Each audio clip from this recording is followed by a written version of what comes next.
Le Parti Socialiste vient de passer un deal avec Bayrou.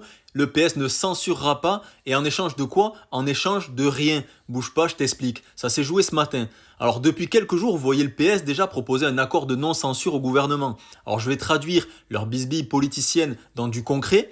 En gros, le PS dit au gouvernement, vous avez des gouvernements qui tombent, des motions de censure, vous n'avez pas de stabilité. Nous, avec nos 66 députés, on vous apporte une stabilité.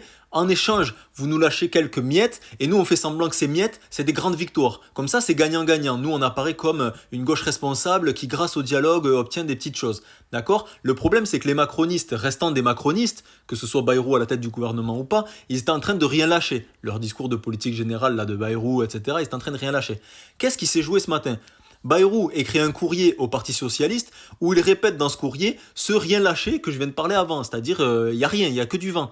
Sur les retraites, on laisse un conclave avec les partenaires sociaux. Donc je vous le traduis, ça veut dire les syndicats et le MEDEF, syndicat patronal, discutent entre eux. À la fin, le MEDEF a de toute façon un droit de veto et puis si jamais, c'est nous qui décidons. Donc ça me dérange pas de les laisser discuter. Sur le reste du vin et le PS, ça lui va. Ce matin, en bureau national, il a voté ultra majoritairement et que pour l'instant, ils vont pas voter la censure. Clairement, ils viennent de passer un deal sur notre dos, puisque cette stabilité, elle va être mise au service de plusieurs attaques et d'un budget d'austérité. Je rappelle, 50 milliards d'économies, ça va se faire sur nos droits, nos services publics, etc. Maintenant, il faut qu'on soit lucide sur le bilan de toute la gauche, les amis, parce que je vois des réactions, le PS c'est des traîtres, plus jamais PS, mais moi, ils me font mal aux oreilles, parce que le plus jamais PS, je l'ai déjà entendu beaucoup de fois.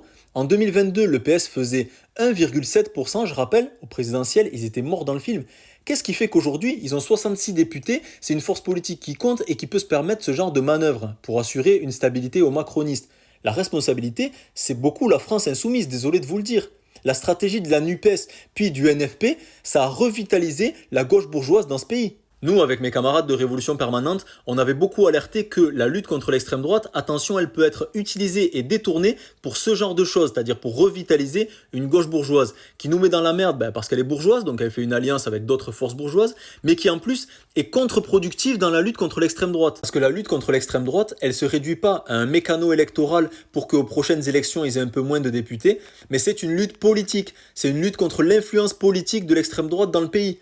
Et pour cette tâche-là, si tu fais ça aux côtés du Parti Socialiste, tu te tires une balle dans le pied. C'est le plus gros repoussoir que tu peux imaginer pour conquérir une influence contre le RN.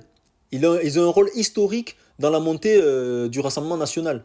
Et en plus, vous voyez que ça donne de la force et de l'eau au moulin du RN.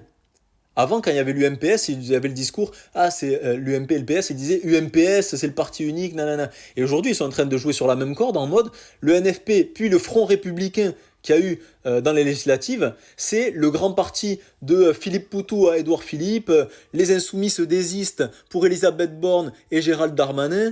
Vous voyez que ça donne énorme force. Et que tu peux pas en fait à la fois faire une espèce d'unité avec le PS et le revitaliser, et lutter contre l'extrême droite. Et aujourd'hui, en plus, faire les étonner. Oh là là, le PS, ils sont vraiment méchants, ils sont vraiment... On sait, c'est la gauche bourgeoise, on sait. Fallait pas leur donner la force.